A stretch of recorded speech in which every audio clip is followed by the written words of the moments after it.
So you wanna be a picture book writer, then you gotta write picture books. And you're gonna need a bucket load of bright ideas for titles, plots, and hooks. If you're partial to prose or you're raring to rhyme, then repeat after me. It's a challenge, but I'm gonna tackle each story 1 month at a time with 12 by 12. Thanks so much. Let's get to it. So today we're talking about mentor texts and how studying them really deeply is going to help us with our picture book structures and revisions. So the objectives for today are going to distinguish between mentor texts and comp titles, because that's something that I had a lot of questions about when I was beginning to write. And I still see a lot of questions about it in forums and everywhere. I'm going to share with you how I create a database and a log of all the picture books that I find inspiring and how I come back to it to use when I have a specific project in mind. We're going to distinguish between the different kinds of picture book structures, and I'm going to help you identify which structures would work best for the kind of story that you plan to write. So firstly, I really like this definition by Tara Lubbe. It is on the SCBWI Ask an Editor blog. And she says that a mentor text is all about craft. It could cover a subject matter or a concept that's comparable to your story or your work in progress. It might mirror your story arc, utilize a format that you'd like to explore, or have a main character with a similar obstacle to overcome. It may use a voice or a point of view that you want to try, or be written with a brand of humor or a sense of irony you are looking to emulate. So any one of the craft elements that you find inspiring could serve as a mentor text for your work in progress. And the right mentor text can provide a template for figuring out one or more challenging elements in your own work.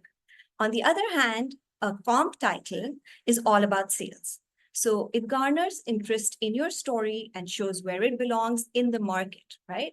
It illustrates sales potential and identifies the target audience. And it allows the person whom you are pitching to immediately get where your project fits, right? What the genre is, what you're going for.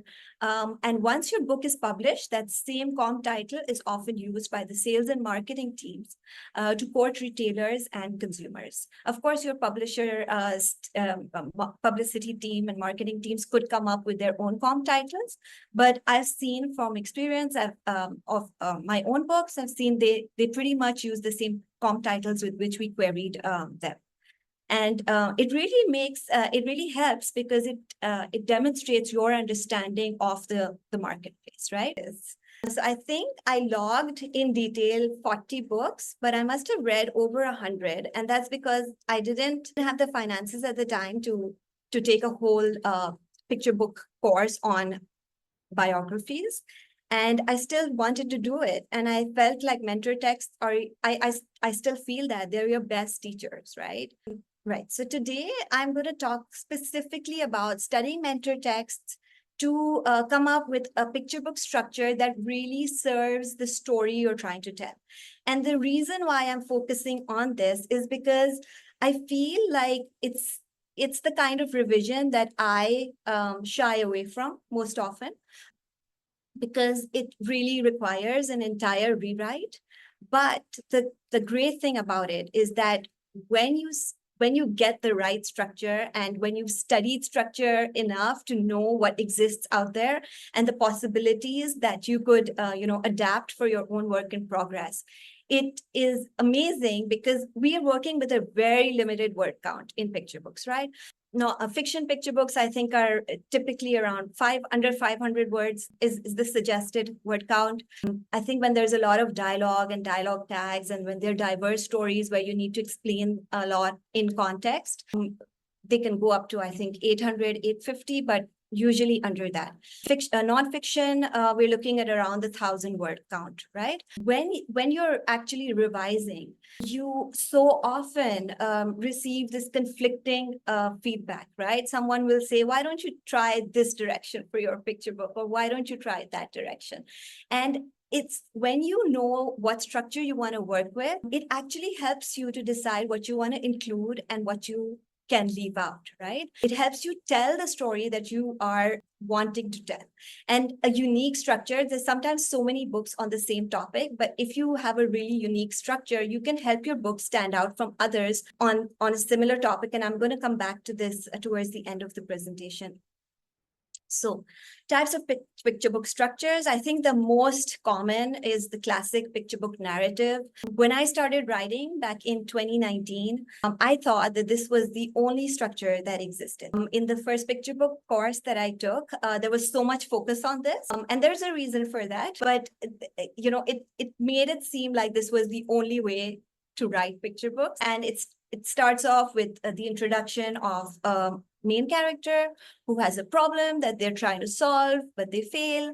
There are multiple tries, failures until the main character reaches their, the dark night of the soul and almost gives up hope.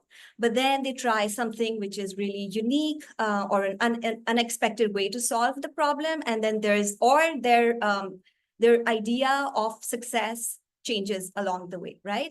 And there's some feeling of accomplishment, and throughout the story, the character grows in some significant way. And the character arc is often as important as the plot in classic picture books.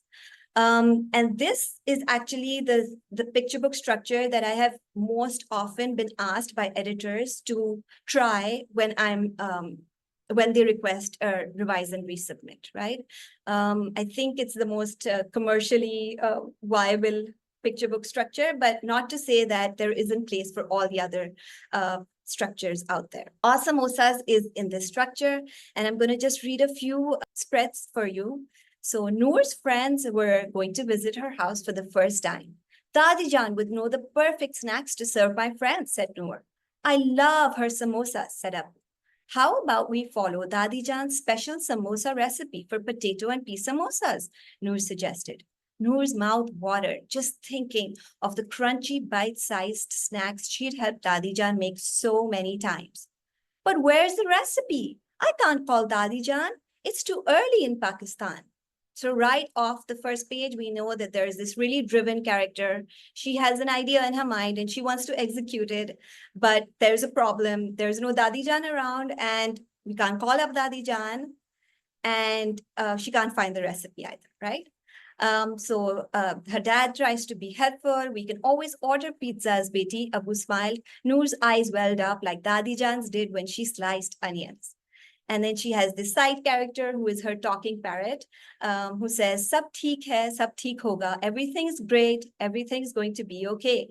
Mimicked Mittu and Dadi Jan's voice, right? So the story keeps building. She keeps running into new problems. And I'm not going to spoil the end for you, but this book came out in March this year.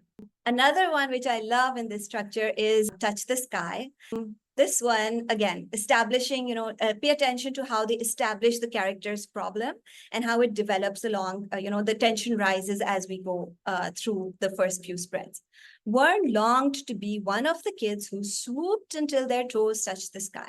One of the kids who could soar so high, the chains had to yank them back before they took flight with the birds. But Vern didn't know how to pump.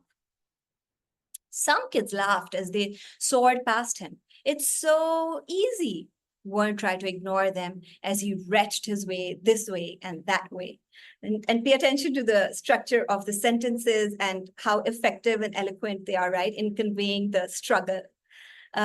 He kicked and flopped and folded himself in half. It was not easy.